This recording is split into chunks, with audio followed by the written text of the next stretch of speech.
Cuando uno piensa en la revolución industrial, ¿qué le viene a la cabeza? Seguramente la Inglaterra victoriana, ¿verdad? Chimeneas, carbón, fábricas textiles. Pero ojo, esa fue solo la primera ficha del dominó. La industrialización se extendió como la pólvora por Europa y Estados Unidos. Pero aquí viene lo interesante. Cada país jugó su propia partida, de una forma totalmente distinta. Así que vamos a ver cómo cada uno se las apañó para forjar su propio camino a la era industrial. Y para meternos de lleno en estas diferencias, claro, nos vamos a apoyar en la historia económica. Porque comparar estos caminos nos ayuda a entender algo fundamental, que no hay una única receta para el progreso, y que la historia en realidad es mucho más rica y compleja de lo que a veces nos cuentan. Y esto nos lleva a la gran pregunta que va a guiar todo este análisis. ¿De verdad existió una sola receta para el éxito industrial? ¿Un único modelo que todos tenían que copiar sí o sí? ¿O fue más bien un proceso, mucho más diverso, más creativo? Venga, vamos a descubrirlo. Bien, ¿y cómo vamos a hacerlo? Pues este es el plan.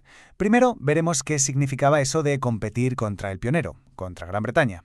Luego nos zambullaremos en dos casos muy distintos, Bélgica y Francia.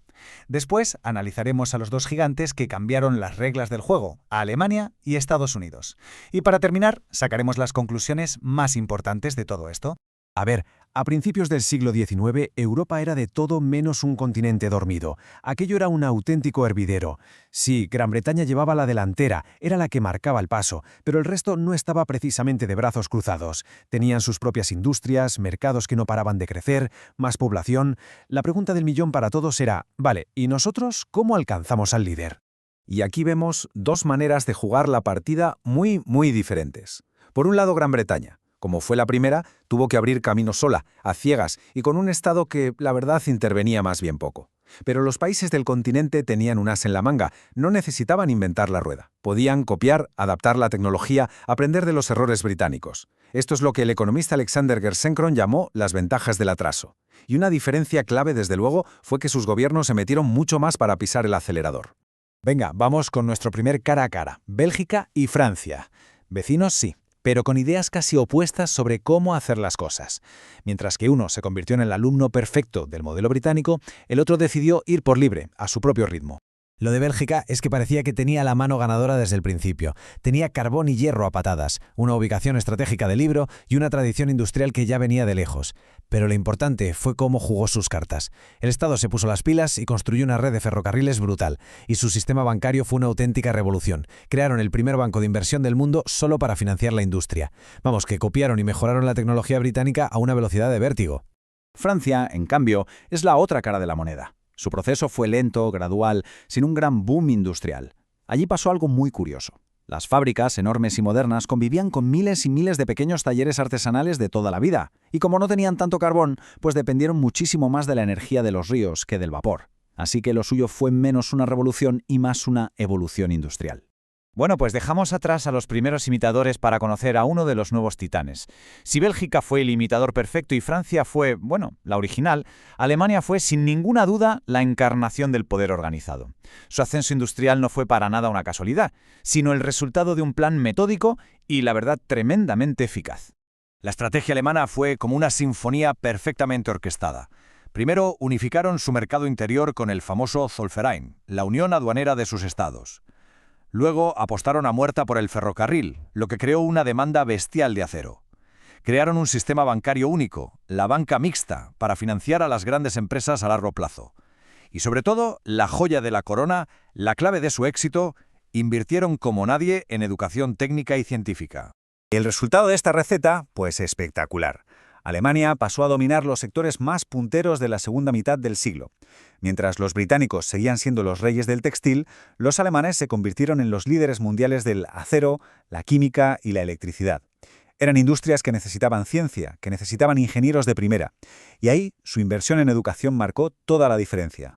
Cruzamos el charco ahora para conocer al otro gigante industrial. Si la palabra clave en Alemania fue organización, en Estados Unidos fue, sin lugar a dudas, escala. Todo en su industrialización fue a lo grande, masivo, sus recursos, su territorio y, por encima de todo, su mercado. A ver, fijaos en este número. De pasar de menos de 4 millones a 90 millones de personas en poco más de un siglo. Es una barbaridad. Este crecimiento explosivo, alimentado por la inmigración, creó algo que ningún país europeo podía ni soñar, un mercado interno gigantesco, unificado y con un poder de compra que no paraba de crecer. Y claro, esta es la consecuencia directa. Un mercado tan enorme no solo es que permitiera la producción en masa, es que la exigía. Este fue el verdadero motor de la innovación en Estados Unidos, la pura necesidad de fabricar a una escala nunca vista para poder satisfacer a millones de consumidores que querían productos estandarizados y, sobre todo, baratos.